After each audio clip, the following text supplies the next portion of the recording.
In these tough economic times, money management is difficult for many of us. It is especially daunting for teenagers who are just starting to use credit cards in their checking account.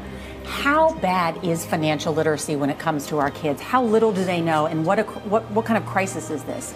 It's a huge crisis, and it's obviously not just our kids. I mean, some of what we went through and not too long ago was basically a crisis of financial literacy. I mean, people were getting into huge financial transactions without knowing necessarily what they were doing. I mean, I ask this all the time. Why is this not a class in school? No, I mean, I remember being taught how to read the stock market page. That was it. My parents taught me everything else about debt and credit cards, mortgage rates. Why isn't that in school? Financial literacy is the ability to not only know the basics of your personal finances, but be able to act on them and make decisions that are not based on other people's opinions, but on your own. And the basics being? The basics being things about information about savings, about investing, about dealing with credit, and the basic financial instruments that you'll use throughout your life. Financial instruments being? Things like credit cards. You see how we're doing this? I'm not going to make any assumptions that anybody knows what we're talking about.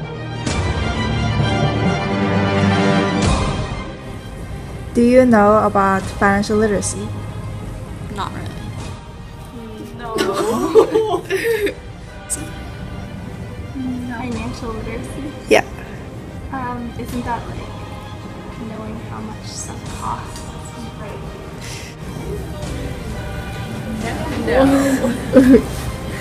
No. Nope.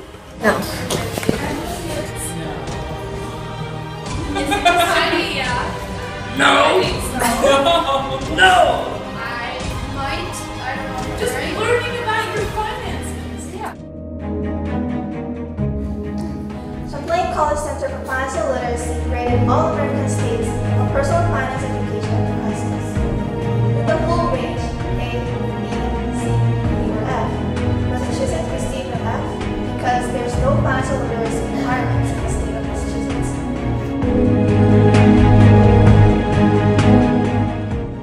Grade A states have personal finance topics in their instructional guidelines, require local school districts to implement the guidelines, and require financial literacy instruction as a high school graduation requirement, either as a standalone course or as part of another course offering. States with a B grade have personal finance topics in their instructional guidelines and require local school districts to implement them. To graduate from high school in a B state, a student must take a course that includes personal finance topics. States with grade C is left up to the local school board to determine how and where to integrate personal finance topics into the classroom. It is not clear how the states determine if the local schools are in fact meeting these requirements. Grade D states are similar to grade C states. In grade D states, personal finance concepts are often taught in elective courses, if they are taught at all. States with grade F have few requirements or none at all for personal finance education in high school. One of the most important concepts of financial literacy is budgeting and saving. And in budgeting and saving, it is very important to distinguish between what you want and what you need. Keep it simple and focus on the fundamental questions of what do you need, what do you want, what do you need to save, and why do you need to save money. Let's say you need this prom dress for the upcoming event and it costs like $50, then you need to save money in other places. For example, instead of spending $4 every day on Starbucks, you could just drink water instead and save that $4. Also, instead of buying new clothes every week, which is your want, you should save that money for your prom dress.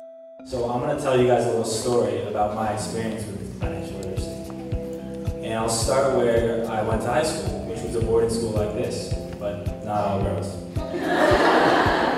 And because I was at a boarding school and most of the costs were prepaid, I didn't think about financial literacy at all.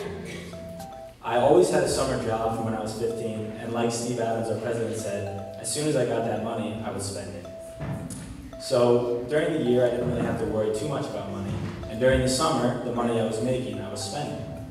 So when I got to college, I had a rude awakening. all of a sudden, every year you have to pay for something else. I got a car loan, I had to pay for an apartment. So these costs start to add up, and you realize over the last 3-4 years that 10% you could be saving doesn't exist, and you're making calls back home. And trust me, you don't want to be doing that. So I learned a little bit too late that managing your money is extremely important at a young age. Because the way I look at it, there's two types of saving and budgeting. There's short-term saving and budgeting and long-term. And if you breed good habits in the short term, it's gonna help you a lot in the long term. If you, like we did earlier, get a bucket of all the finances that you have and you allocate those funds on a weekly or monthly basis, you're going to start understanding how to control your finances, and it's going to give you more control of your life. And in the long run, some of those long-term finances, like buying a house, maybe getting a car loan, which I'm sure some of you guys might have to do in the near future, those are going to be easier for you, and you're going to learn how to do those in a more in an applicable way. Another very important concept of financial literacy is knowing how to invest. My advice to students about investing would be start investing as soon as you can. Start investing money that if you happen to lose it, that's okay. And invest with a reliable company so that you minimize the chances that you're going to lose your money. For me, that's been an important part. The company that I have been invested with has been one of the best companies on Wall Street, and it has taken care of a lot of private school teachers and nonprofit employees for a long time, and I trusted what they were going to do. Especially today, all of these individuals who are risk averse, they don't want to take risks. They have their money sitting in cash, which is basically making nothing.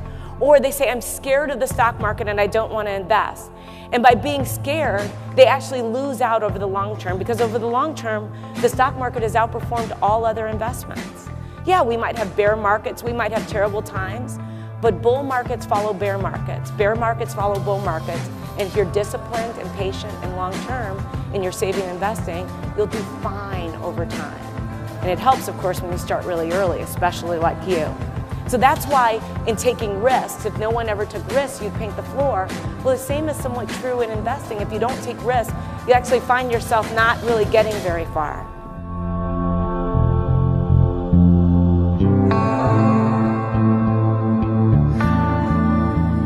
And all of us see every single day on the radio, or we hear on the radio, or we see on television what the Dow did and what the S&P 500 did, or the NASDAQ. And I didn't even know what they were talking about at that point. Now I do.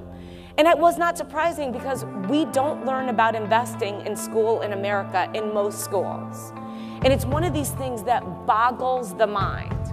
I always tell people that it's amazing to me that in high school today, you can take wood shop or auto as an elective and not take a class on investing. And it always leads me to ask people a very simple question: who whittles in their spare time? Who cleans their own carburetor, right? But you can actually take these kind of electives, but you can't take a class on investing. And that's been something that has bothered me, in many ways has guided the work that I do.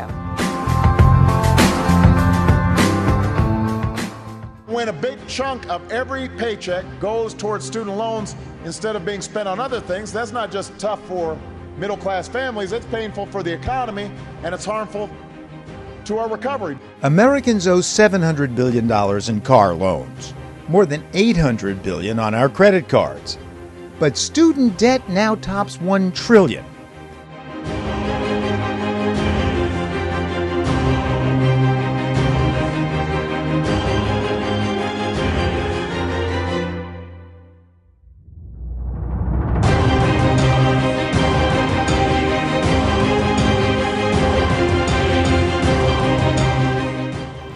So here comes the huge debate.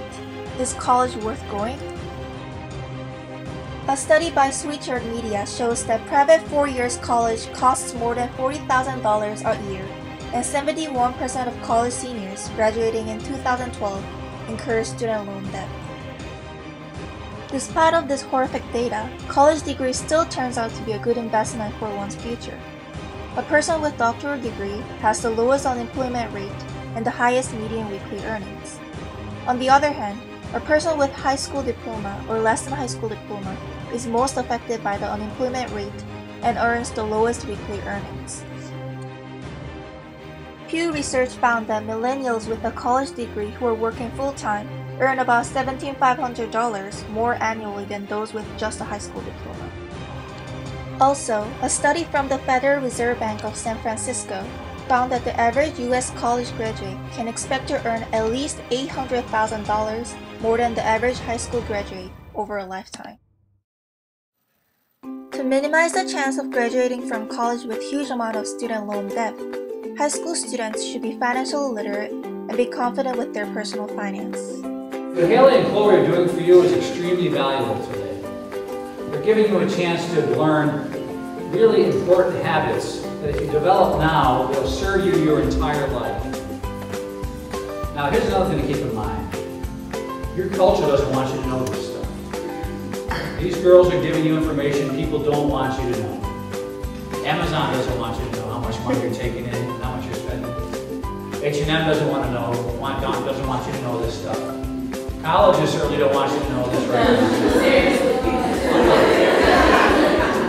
And the ones who don't want you to know the most are the cell phone companies. They have no interest in you paying attention to what you're spending compared to how much you make. Your culture doesn't want you to know this. What you're going to learn today is antisocial behavior. You begin lessons from the time you were born about how to spend money and how to buy stuff. And they couldn't make it easier. Except now they're going to fly their stuff to your house in your home. So take advantage of today. Be antisocial and learn how to manage your finances.